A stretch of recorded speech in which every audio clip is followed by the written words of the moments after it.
Creative Babble.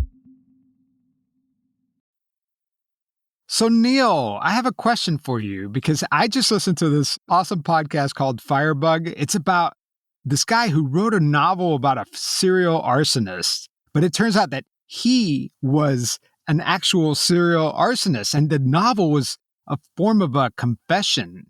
And years ago, I watched this movie with Jake Gyllenhaal, The Nightcrawler, where he's a news photographer, but instead of waiting for the crimes to happen and listening to the police scanners, he was actually committing the crimes and reporting about it later. So I wonder, is there anything like that where fiction actually influences real life, but like in the financial world and the world of financial crime? I love that question. That's a cool angle to go down. And yeah, I do have a story for you, actually, Javier. One that comes to mind. This will not be really a Ponzi scheme per se, but it is a international fraud story. It's got lots of drama. So if you're up for something that's a little different than Ponzi, I can bring it. Yeah, let's switch it up a little bit. I'm Neil McTighe. And I'm Javier Leiva. And this is the Ponzi Playbook.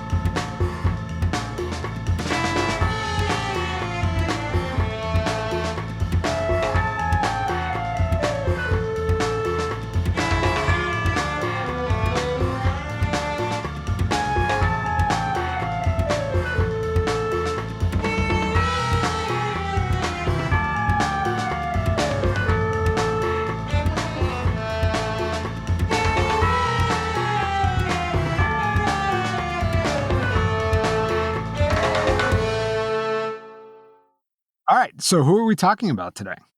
We're talking about Frederick L. Sharp. This guy, Fred Sharp, we'll just call him Fred, is a very interesting character who's living up in West Vancouver, British Columbia. At least that's what we think. You know, he's born in Los Angeles in 1952. But this guy, yeah, he's an interesting one. Degree in philosophy from Stanford, law degree from the University of Toronto. We're talking about a smart dude here, Fred. But what makes Fred so interesting is just kind of what you were hinting at. His life imitates art, and not just art that he created. And what kind of art are we talking about? Works of fiction, novels, paintings? What kind of artist is he? A little bit of all the above, and probably an artist, in another brushstroke would be financial fraud. But we'll get to that in a second. The art of the crime. The art of the crime. So this is a complex story, so we're going to have to really work through this. Fred wrote a book, okay? He wrote a book called Footloose, Charlie Smith's Offshore Chronicles.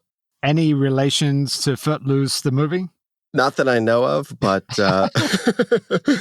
it probably doesn't help with a Google search when one's trying to find his book. He buried it in SEO. So it's a little difficult to find out information about this guy. He has a generic name named Fred. He has a book titled Footloose, but you were able to dig up a lot of information, and you've done some research on Fred, haven't you?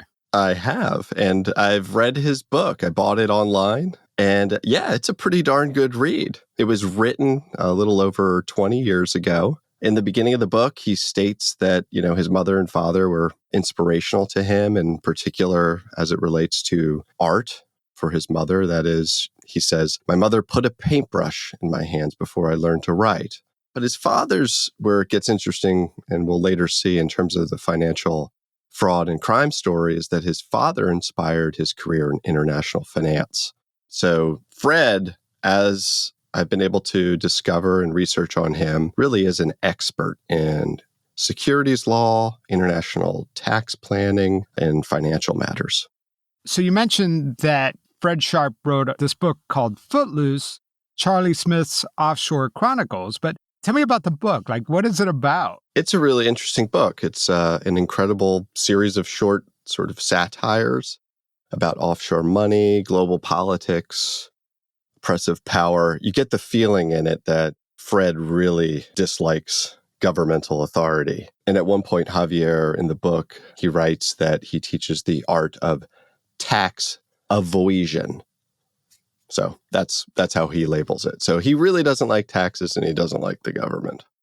I haven't read the book, but I found an excerpt of his book that was part of, the trial. And let me read a short passage.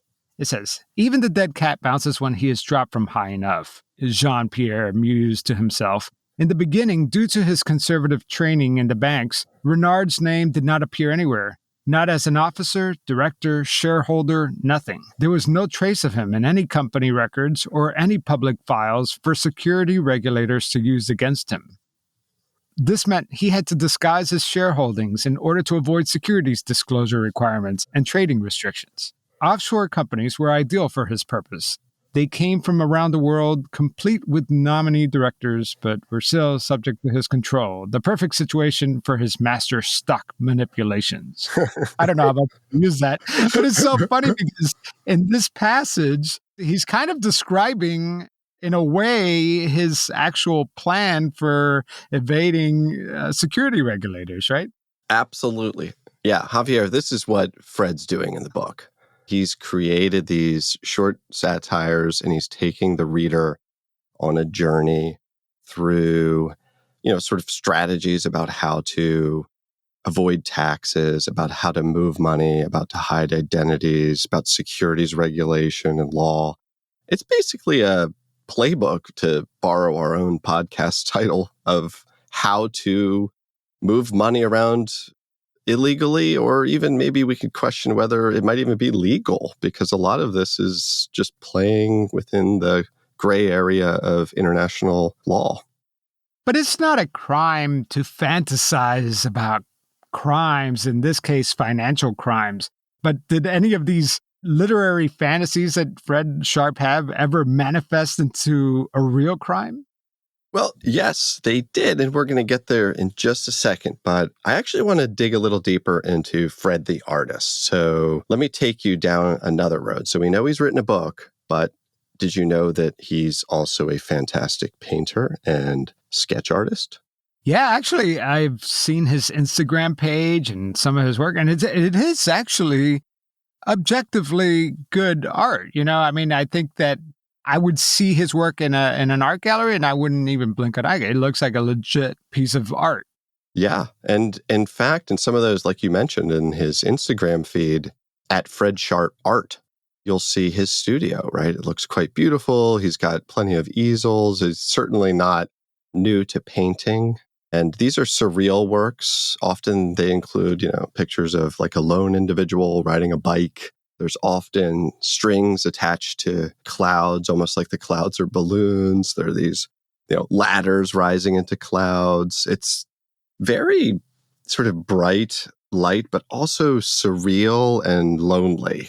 It's hard to describe it, but his love of art, Javier, actually also passes down to his children. So go figure, Fred is also a film star, as is Fred's daughter, Natalie, in Fred's son's films. So Fred's son, Alex Sharp, is an independent filmmaker who studied in the United States.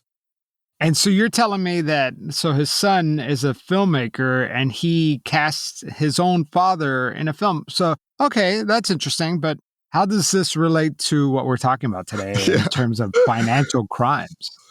Well, let's just put it this way. One of the films, it's named Cliff, is basically Fred's life. It is amazing to me that this film in so many ways resembles Fred's own life. It's like as if he's sitting around with his children saying, hey, I know you all know about my massive international financial fraud schemes.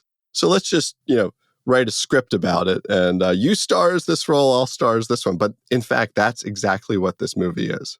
And I got to tell you, I watched the clip of the film and it is a legit film. It looks like it was actually shot on film by real professionals. And it's him. It's Fred Sharp starring in this role. Now, tell me about the character that he's playing. Yeah. So spoiler alert here. Okay. I'm going to tell you what happens. It's a 30-minute flick. It's sinister. It's murderous. Almost zero words are spoken. I know we'd love to play a clip, but frankly, there really aren't. This film is definitely about financial fraud, massive international stock manipulation fraud. It involves oil tycoons, exposure, risk, but it also involves things that we don't know if Fred's been involved in, but murder for hire. So you watch the film and all you can think in the end is this Cliff character really just Charlie Smith? Is Fred actually just playing out the character of his book? That's amazing because so far we have a novel that he wrote, Footloose, which kind of documents this fictional account of financial crime. And now you have this film where essentially there's a character that's very much like the real Frederick Sharp.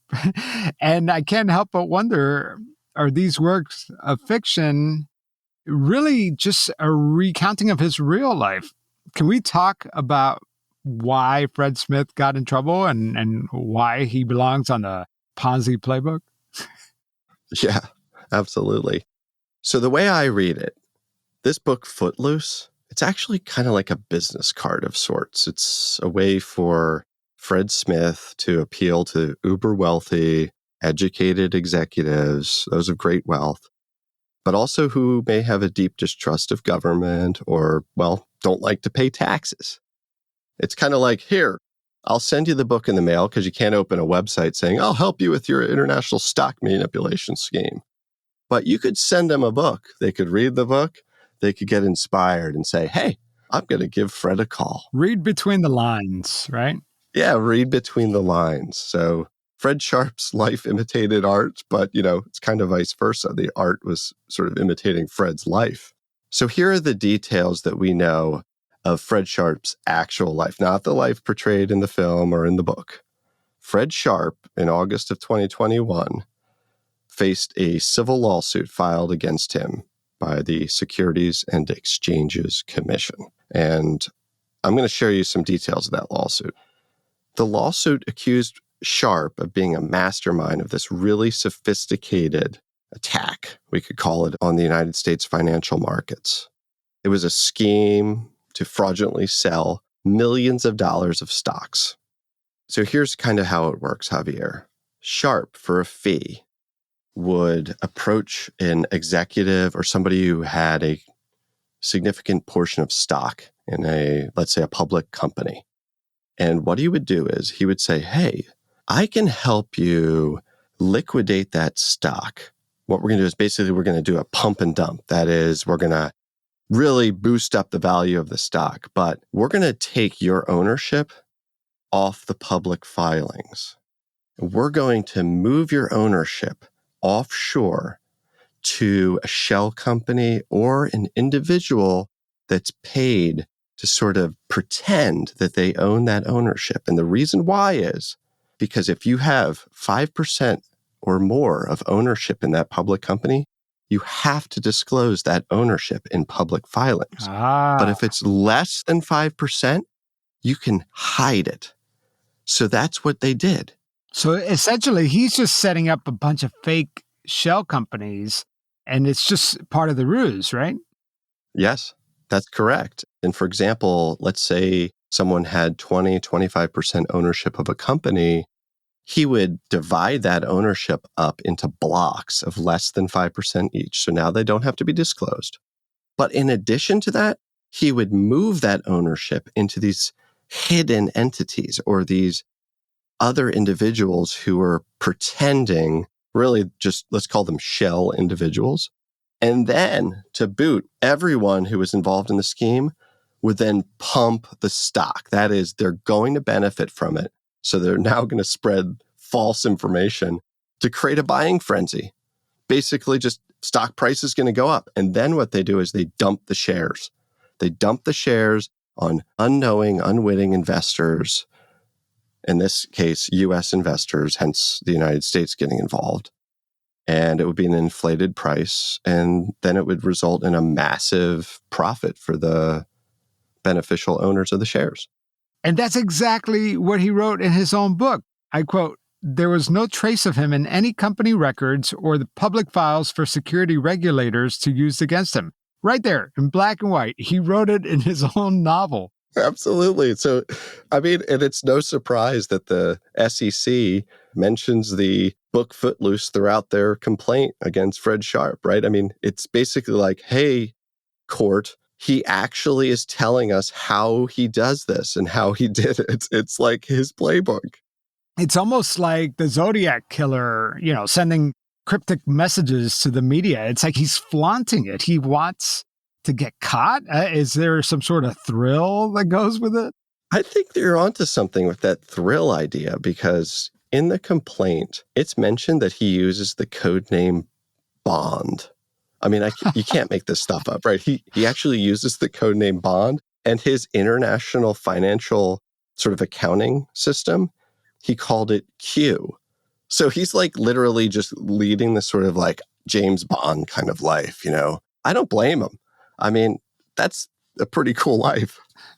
And it's so funny because usually you think of creative people, literary or artists and painters of using one side of the brain, and then financial fraudsters using the other side of the brain. This guy is firing on all cylinders, isn't he? He is. And, when you go back to that Stanford philosophy degree, right? I mean, this is a guy who is able to sort of wrestle with Plato and Aristotle. And then he goes and gets a law degree and an interest in international securities law. I mean, he was equipped, so as he's painting and envisioning those puffy clouds with strings, he's actually also masterminding international fraud schemes. And I'm curious, because just like any Ponzi scheme or other white collar financial crimes, eventually they get caught. And I'm wondering, how did Fred Sharp get caught? What was his downfall? Yeah, so Javier, these are really complex schemes. They're hard to understand, but they're also really, really hard to uncover because we're talking about folks who are working internationally. So US law doesn't translate into Switzerland. It doesn't govern things in France, et cetera, et cetera. This is tough stuff to sort of unpack. But the SEC sure did, and they filed their complaint in August 2021 against Sharp and 8 other defendants. But Sharp was the mastermind in the complaint. And that same week that the SEC filed their complaint, the Department of Justice indicted Sharp and other conspirators. And this is all in August 2021. There's some gory details here.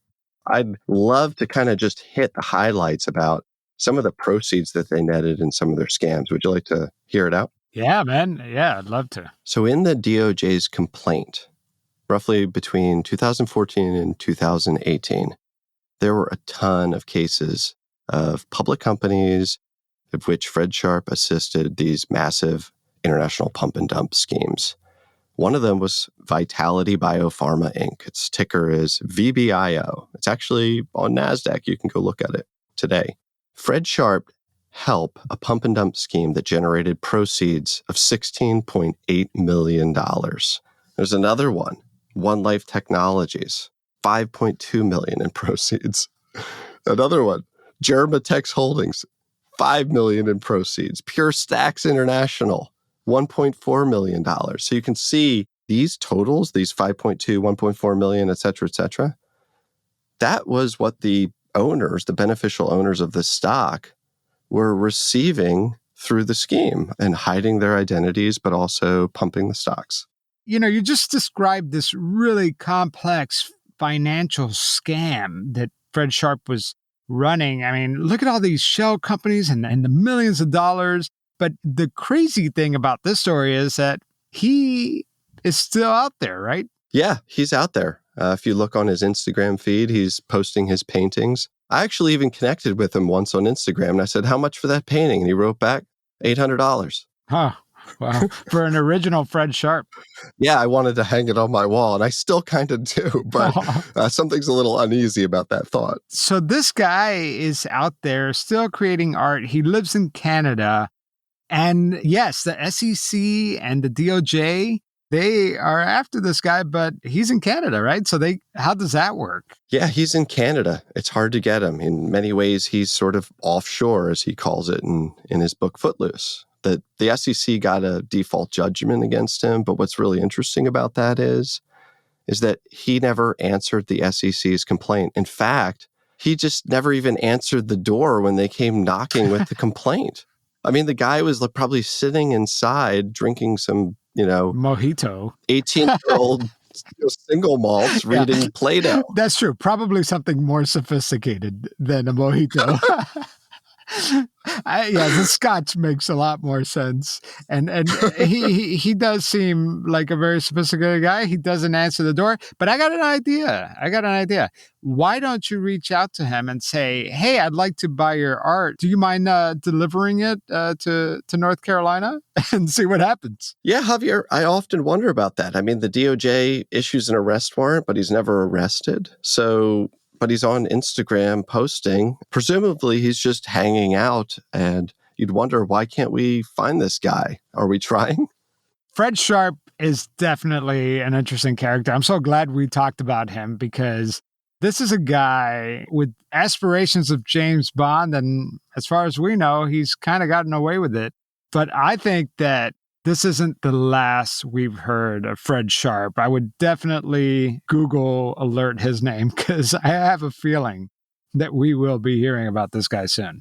Yeah, agreed. And certainly Canada is our neighbor. And I can't imagine that there isn't a lot of collaboration between the two governments and their regulatory bodies in an effort to find Fred Sharp and bring him to justice. All right, so that's it for today's Ponzi Playbook. But Neil, what's coming up next time? Well, what if I told you that Mother Teresa ran a Ponzi scheme? Would that catch your attention? Are you serious? Yes. That's awesome. Well, we're going to head down to Florida. It's a different Mother Teresa, but it's a good one. All right. You got me, man. I'm all in. So tune in next time for that Mother Teresa Ponzi scheme that I want to know all about. And if you want to follow us on Twitter, we are at Ponzi Playbook, and leave us a review on your podcast platform of choice. It's going to help the show grow. Well, Neil, I guess that's it. Yep, that's it. And, as I always say, whatever you do, Javier, don't start a Ponzi scheme. Not a good idea.